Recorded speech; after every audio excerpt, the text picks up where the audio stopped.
वलांडीत सार्वजनिक बांधकाम विभाग व ठेकेदाराच्या नावाने शिमगा। रस्त्याच्या कामात अपहार प्रकरणी उपोषणकर्त्यांना दुसऱ्या दिवशी सर्वपक्षीय पाठिंबा। देवणी तालुक्यातील सय्यदपूर, कवठाळा, वलांडी, बोमळी रस्त्याचे काम न करताच बिले उचलून घेतले। या भ्रष्टाचाराची चौकशी व्हावी या मागणीसाठी सोमवारी वलांडी येथील चौकात सुरू झालेल्या आमरण उपोषणास मंगळवारी तालुक्यातील सर्वपक्षीय पाठिंबा दर्शवून त्वरित चौकशी करण्याची मागणी देवणी तहसीलदार यांना दिलेल्या निवेदनाद्वारे करण्यात आली आहे। दिलेल्या निवेदनात म्हटले आहे की सय्यदपूर, कवठाळा, वलांडी, बोमळी या मार्गावरील रस्त्याचे काम अपूर्ण असताना पूर्ण दाखवून ठेकेदाराने बिले उचलली आहेत। हा अपहार निंदनीय आहे।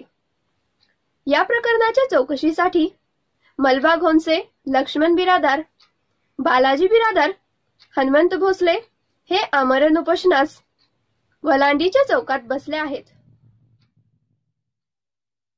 संबंधित उपोषणकर्ते गेल्या अनेक महिन्यापासून रस्त्याच्या कामात भ्रष्टाचार झाल्याचे प्रकरण उचलून धरले आहेत।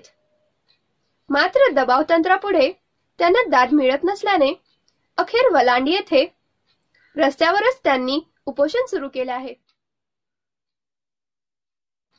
परिणामी उपोषणाच्या दुसऱ्या दिवशी शिवसेनेसह काँग्रेस पक्ष, राष्ट्रवादी काँग्रेस, स्वर्गीय गोपीनाथ मुंडे विचार मंच, राष्ट्रीय समाज पक्ष व मनसेच्या वतीने देवणी तहसीलदार सुरेश घोळवे यांना निवेदन देऊन दोषीवर कडक कारवाई करण्यात यावी अशी मागणी ही निवेदनात करण्यात आली आहे।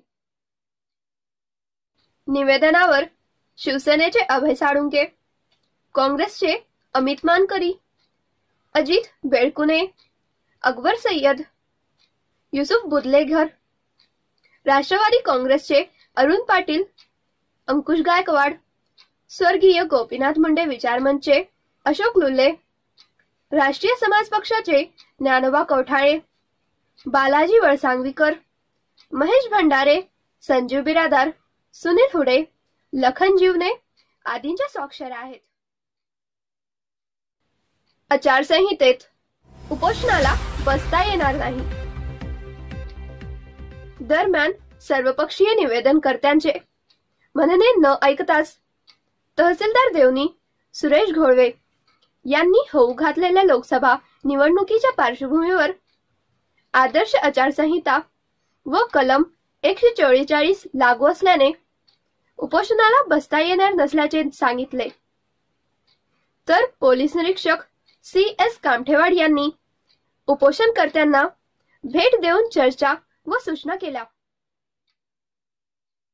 उपोषणाचा विषय काढला। मी तुम्हाला काय सांगितलं की कलेक्टर साहेबांच्या ऑर्डरचा संदर्भ घेऊन मी पत्रव्यवहार केला आणि कळवलेला आहे तुम्हाला की असा विषय आहे आणि आचारसंहिता कालावधीत उपोषण करता येत नाही। आचारसंहिता कालावधीच्या अगोदर निवेदन दिलं होतं सर उपोषण असू द्या ना, त्यावेळेस निवेदन मान्य ना, पण लागले 10 तारखेला आपल्याकडे आचारसंहिता लागलेली आहे।